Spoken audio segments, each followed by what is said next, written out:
करके और शुद्ध करके अपने लिए एक ऐसी जाति बना ले जो भले भले कामों में सरगर्म हो। परिपूर्ण हो। जो क्या है वचन में लिखा हुआ है,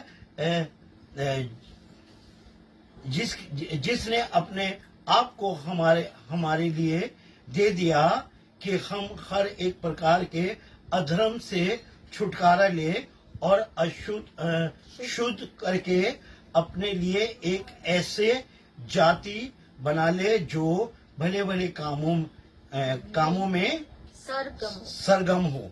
है परमेश्वर का वचन यहाँ बता रहा है कि उसने क्या करा, एक बहुत बड़ा बलिदान देके और हमें क्या करा है, छुड़ाया है हमारे अधर्मों से। इंसान क्या करता है कि वो अधर्म में फंसा रहता है और प्रभु यीशु मसीह ने क्या करा है, उस अधर्म को मिटाकर हमें धर्मी बनाया है, एक जात बनाई है। वो जात ऐसा नहीं कोई क्रिश्चियंस कोई एक जात है।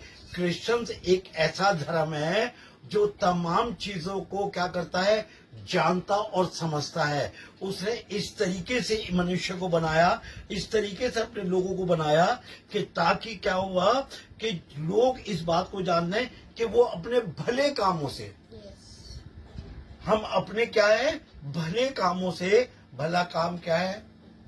भला काम यह है कि हम परमेश्वर की सच्चाई को मनुष्य के बीच में रखें।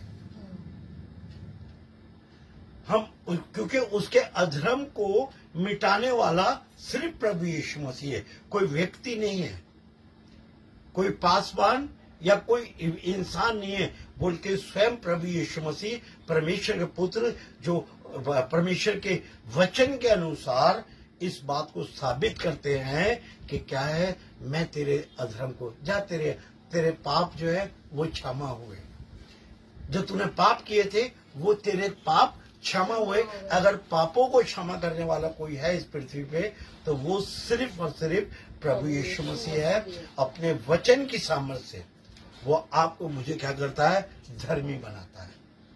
और वो एक ऐसा मनुष्य बना देता है, वो ऐसा एक व्यक्ति बना देता है कि जिसमें आप और मैं एक धर्मी हो जाते हैं। क्योंकि वचन बता रहा है कि सबने पाप किया है। हमेशा इस बात को जान के रखें, इस बात पे बने रहें कि उसने हमें अपने लहू के द्वारा से क्या हुआ है कि शुद्ध किया है। हालेलुया। और एक ऐसा मनुष्य बना दिया, एक ऐसी जात बना दी जो परमेश्वर की वाणी को जानते हैं, सुनते हैं और समझते हैं। आमीन। हालेलुया। ये वो उसने जब वचन में लिखा हुआ है कि तुम स्वर्गदूतों का इंसाफ करोगे। हालेलुया। बताइए, आप और मैं मनुष्य होके कैसे स्वर्गदूतों का इंसाफ कर सकते हैं? आमीन। मगर आप और मैं स्वर्गदूतों का इंसाफ जब करेंगे कि जब आप और मैं उसके वचन का ज्ञान रखेंगे। हालेलुया। इसलिए वो कह रहा है, मेरा ज्ञान ना होने के कारण मेरी प्रजा जो है वो नाश हो रही है। परमेश्वर के ज्ञान के द्वारा हम स्वर्गदूतों का इंसाफ करेंगे। और ये कौन से स्वर्गदूत है? ये स्वर्गदूत जो परमेश्वर की महिमा में रहते हैं। ये उन स्वर्गदूतों की बात नहीं हो रही है जो स्वर्गदूत स्वर्ग से गिराए गए हैं, जो दुष्ट के साथ है। हम उन स्वर्गदूतों का इंसाफ करेंगे। हालेलुया। आमीन। इंसान सोचता है यार मैं स्वर्ग में जाकर, अरे वो तो हमेशा परमेश्वर के सामने रहते हैं। आपको मेरे को उनका इंसाफ नहीं करना है। उनका इंसाफ करने वाला तो प्रभु यीशु मसीह बैठा हुआ है। आमीन। आपको मुझे इस पृथ्वी पे जो स्वर्गदूत गिराए गए हैं, जो तमाम वो दुष्ट काम और वो बुरे काम कर रहे हैं, आपने मैंने उनका इंसाफ करना है। हालेलुया। आमीन। खुदा को महिमा मिले। Thank you Jesus. हम वचन बोल लेते हैं मगर वचन का समझ जो है वो खुदा का रूप देता है। आमीन।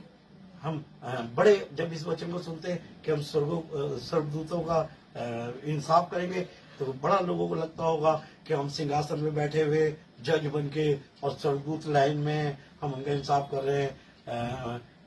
मिकाइल आपने ये गलती करी, वो हम उनकी गलती कहाँ बना सकते हैं? वो खुदा के सम्मुख रहते हैं। हमने जो स्वर्गदूत गिराए गए हैं वो भी स्वर्गदूत थे। इस बात का ध्यान है कि उनके नाम के आगे भी परमेश्वर के पुत्र लगाया जाता है। Hallelujah. समझ रहे आप? मनुष्य उनका जो गिराए गए हैं उनका इंसाफ करेंगे, Amen. Praise the Lord. उनको उनका इंसाफ करेंगे, ना कि जो परमेश्वर के सम्मुख रहते हैं हम उनका इंसाफ करेंगे। प्रभु को महिमा मिले। प्रभु आपको मुझे बड़ी आशीष और बड़ी बरकत देता है। हम एक और निकालेंगे, पहला